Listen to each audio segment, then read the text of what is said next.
Good morning, YouTube. So today's mission is to find out, or try to stop, the airbag light. So I'm going to put my seatbelt on,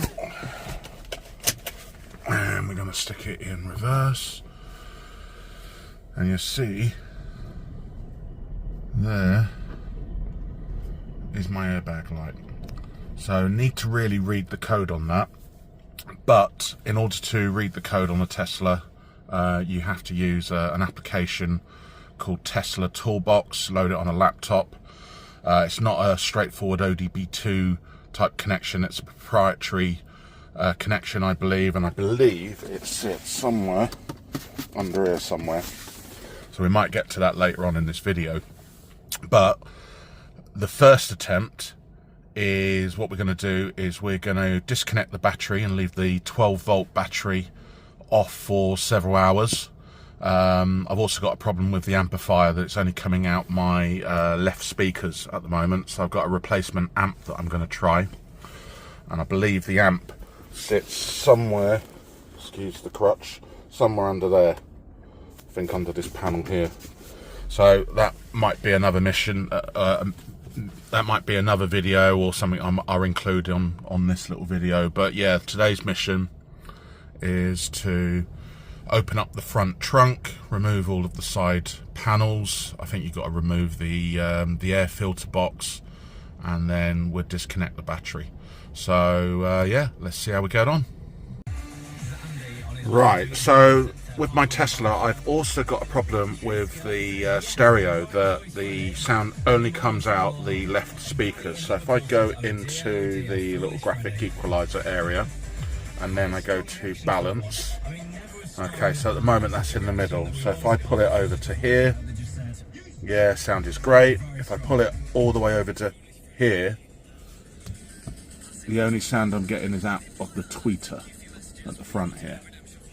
So again, move that to the center, I get sound. Sounds alright, to be fair, but I really prefer it to come out of all of the speakers.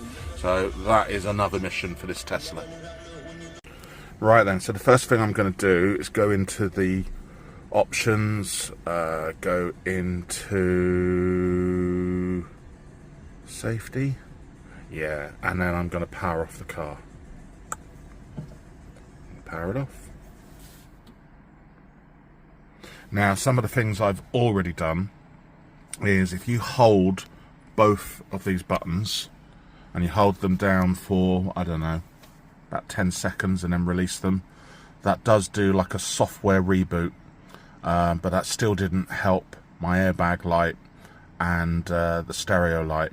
Oh, there is one other thing that I forgot to show you on this video, is that when I go into the dedicated Spotify app, it's constantly saying that it's signing in. So I don't know if it's trying to sign in with credentials that previous owner of the car, but it just sits there whirring round and round and round. And some of the advice is, again, is to hold these buttons on the steering wheel, both of them, this one and this one. That performs like a software reboot, but in my case hasn't helped with either the airbag light, the sound only coming out the left-hand speakers, or Spotify just continually trying to sign in. So first thing we're going to do is we are going to disconnect the battery in the front trunk. So good luck. Right, so as another precaution, because we're going to be disconnecting the battery, I have wound my driver's window down, and for now I'm going to leave my door open, and just in case I need to try and get access to the car once the battery's been disconnected. Right, so we're at the front of my Tesla. I'm going to use the key to pop the trunk. Mine's a bit dodgy. Come on.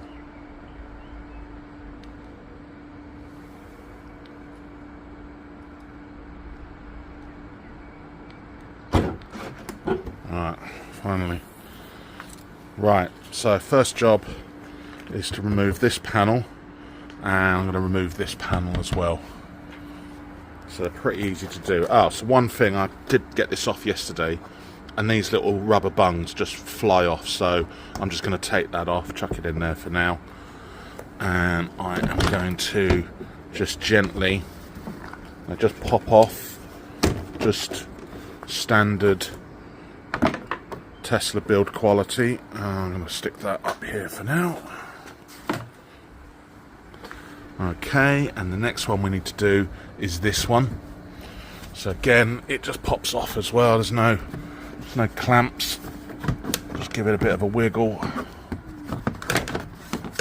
And obviously I'm trying to hold a camera here, phone.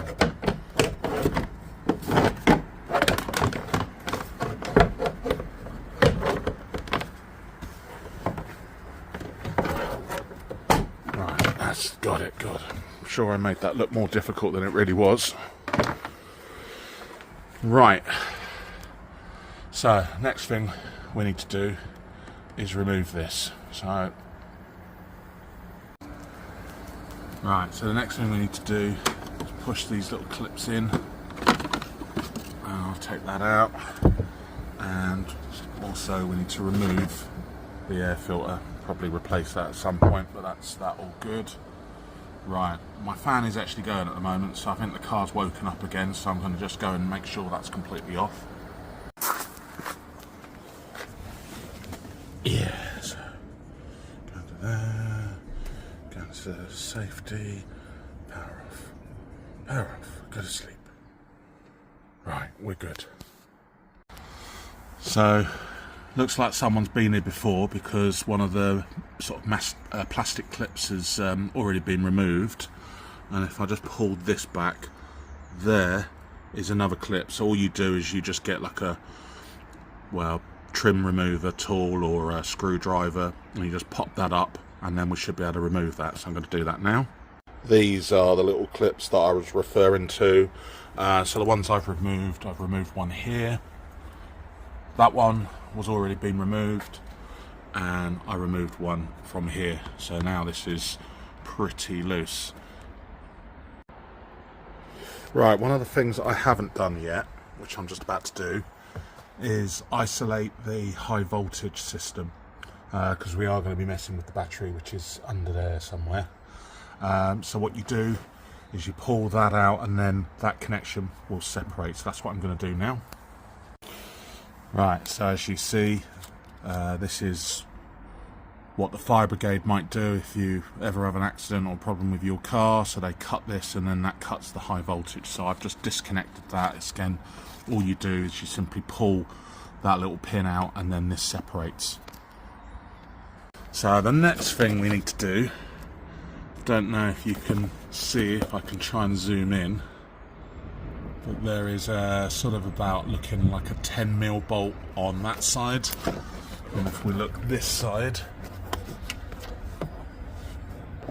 there's another 10mm bolt just there. So that's what we're going to do now. Right, so I've got the bottom bolt off, but what I didn't see is there's one up there as well, and there's the bolt on the left hand side. So as far as I can see, there's two on the right side and just one on the left side, and they are 10mm little bolts. Right, so there's the bolt 10mm on the left, and there are the two areas of where the bolts are on the right. It's a little bit of a tight squeeze getting it through that gap, but as you can see, there's the battery. So now I'm going to disconnect one of those terminals and leave it off for a while to see whether or not that helps at all with my airbag light. There's also a fuse under here, so I'm still doing a bit of research on that, but the fuse is not sure if I can zoom in there, F110. F110, there you go, it's just on my finger. Not sure if that's focusing in on that, but yeah, that's another thing I might just go and check in a minute. And then finally, just to finish off, there was again a 10mm on the battery, so I've just taken the positive terminal off, and now I'm going to leave it for several hours, and I'm now going to test the airbag fuse, which is a 5 amp according to the internet, but I need to check that first. Right, hello YouTube, just a quick update on my video that you might have watched to the end. So after leaving the battery off for several hours, I've reconnected it and just followed the steps I've just done in reverse to put all of the trim back and start the car up, and unfortunately still got the airbag light. I know I did talk about the Spotify issue with that one completely whirring all the time. That's exactly the same, and I've still got the issue with the stereo just playing out the left speakers only. I do have some suspicions around the driver's door and the wiring. I've seen lots of articles on the internet about wires breaking, so that's probably going to be my next video, stripping off the door and having a little bit of an examination. So anyway, wish me all the best. Probably going to have to put the airbag into Tesla to diagnose and tell me what's at fault, and then take it from there. Cheers all, thanks for watching.